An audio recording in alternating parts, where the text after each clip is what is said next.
Welcome back to Artificially Intelligent, the podcast that's entirely written and performed by AI. Yep, that's right, not a single human hand on this script. I'm Alex, your upbeat, ever-curious host ready to surf the web of innovation. And I'm Taylor, the slightly more caffeinated than usual voice of reason. Or sarcasm. Or both. Depends on how slow your internet is today.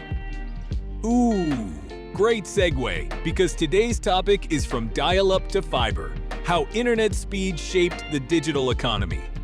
Buckle up, because we're moving faster than a 56K modem trying to load my space in 2025. If you still hear, you've got mail unironically, you're going to love this episode. Let's rewind to the 1990. Dial-up internet.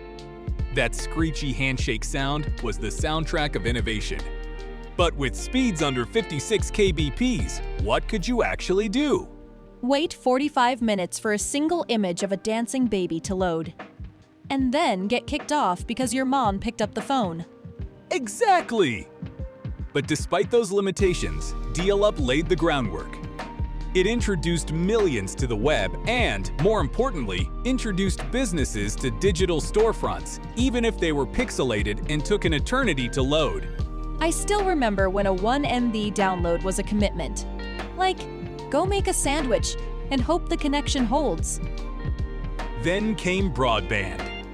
Cable, DSL, suddenly you could load websites in seconds, stream music, and start shopping online without calling it a day. Broadband was the puberty of the internet. Awkward at first, but eventually unstoppable.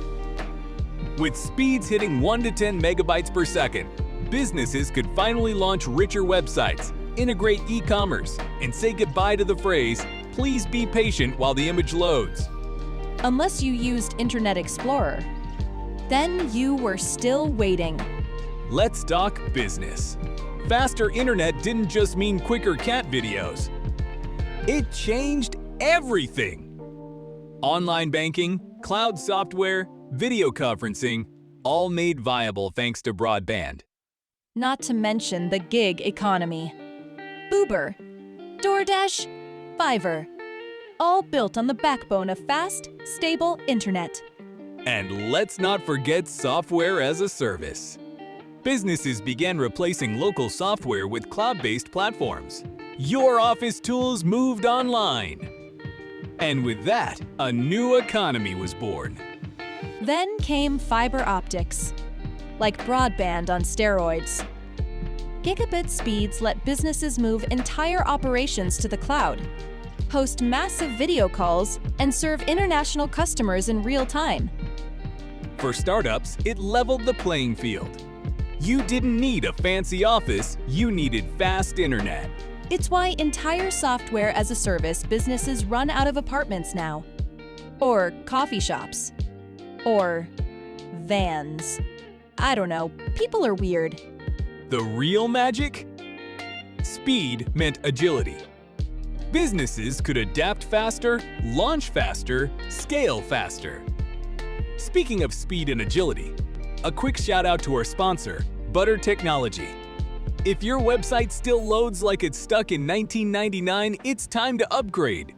You might want to fix that, unless retro buffering is your brand aesthetic. Butter Technology, send it and forget it. Web design service handles hosting, security, design, and updates all in one. So you can focus on your business, not your back end. Unless you enjoy panicking during security breaches at 3 a.m. Check them out at buttertech.com. Your site deserves better. Butter, even. Let's go bigger picture. Faster internet didn't just help tech businesses. It transformed traditional industries. Think education. Suddenly, schools had virtual classrooms. Farmers monitored crops with live feeds. Even grandma sells crocheted hats on Etsy now. Exactly.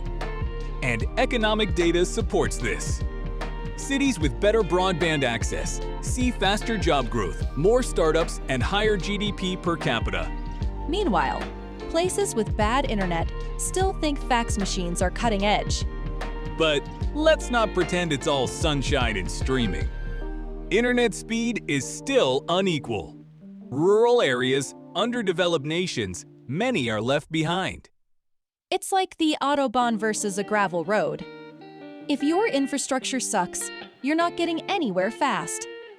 That's where public policy comes in.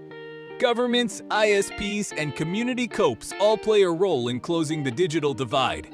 Because until everyone's online, really online, we're not tapping the full potential of the digital economy. So, what's next?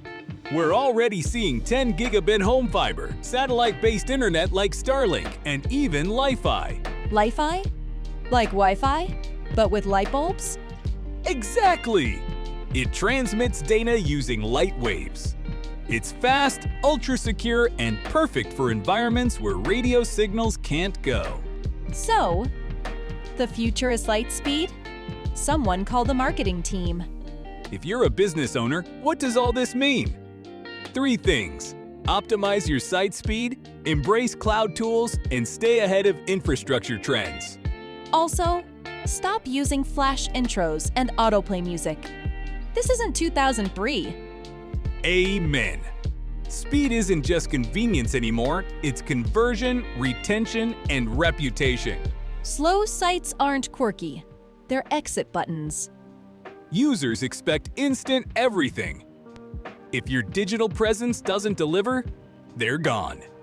That's how crucial internet speed has become. It's not about keeping up with the Joneses anymore. It's about not becoming the next blockbuster. Speed transformed the internet from novelty to necessity, and it'll keep evolving. The question is, are you keeping up? All right, I'm off to test my Wi-Fi speed for the 6th time today. Nothing says productivity like refreshing a speed test.